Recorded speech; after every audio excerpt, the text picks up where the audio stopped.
Welcome to Cagayan de Oro. Welcome to Masbate.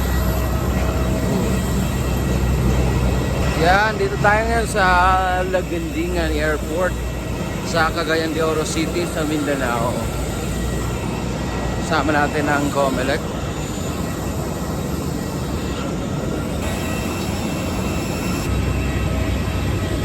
Ayan, nandito na tayo sa Cagayan de Oro City sa Laguindingan Airport. Pero ang ating final destination ay dyan sa Bukidnon para sa voter registration ng COMELEC. Seatbelt ka, baka mahuli ka. Pre, tinanong mo kanina, gano'ng katagal? Isang oras daw na just daw. Ano ba ako pala yun? Mamaya i-chika natin kay ano dito po. Session. Tuwa naman sila.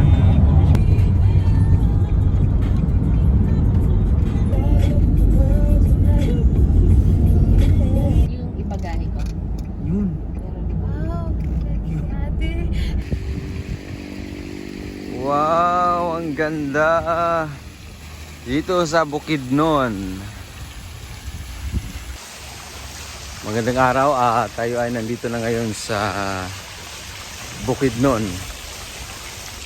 Yan. Maganda yung ano nila dito, lugar.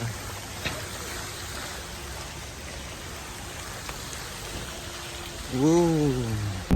Sino lang may gusto? Parang gano'n. Hindi siya regular. Yan ay pastel kami from Cagayan de Oro. Ito yung sikat na pasalubong sa Cagayan de Oro. Pastel. Shade. Diba? Sarap ang pastel.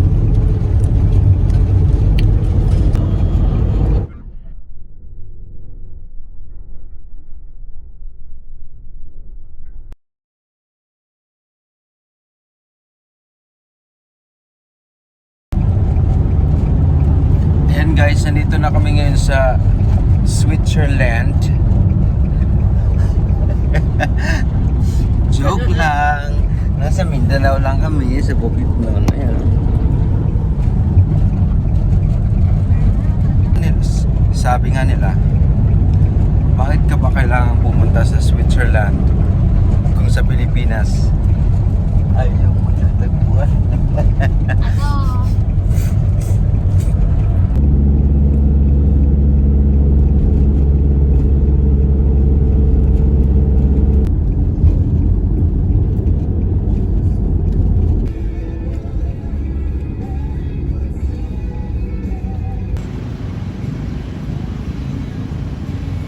Sa Manila, nirescue namin, hindi marunong.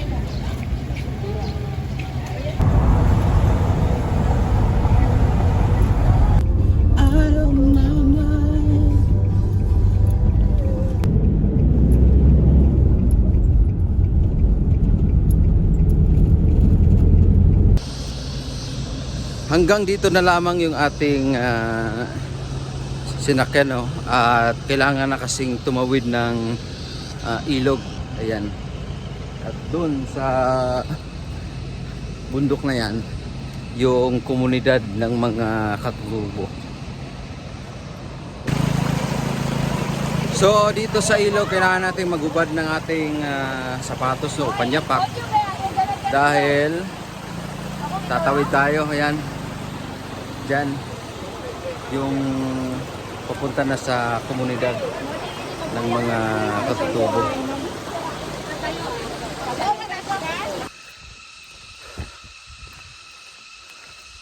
So ganito ka-tirik o kainit yung araw tanghali ay naglalakad ang mga tauhan ng COMELEC para maabot yung community kung saan magparehistro yung ating mga kababayang katutubo. So bagamat mainit yung panahon, no, sulit naman ang pagdating ng Commission on Elections dito sa kanilang komunidad. Kasi kita nyo naman, no, mga kasambahay, talagang dinumog ng ating mga kababayang katutubong magparehistro para sa kanilang karapatan na makaboto. Para nimo, nganong nagparehistro ka? Kamay ko doon parehistro ka. Kaya di man kita makabotar og na eleksyon.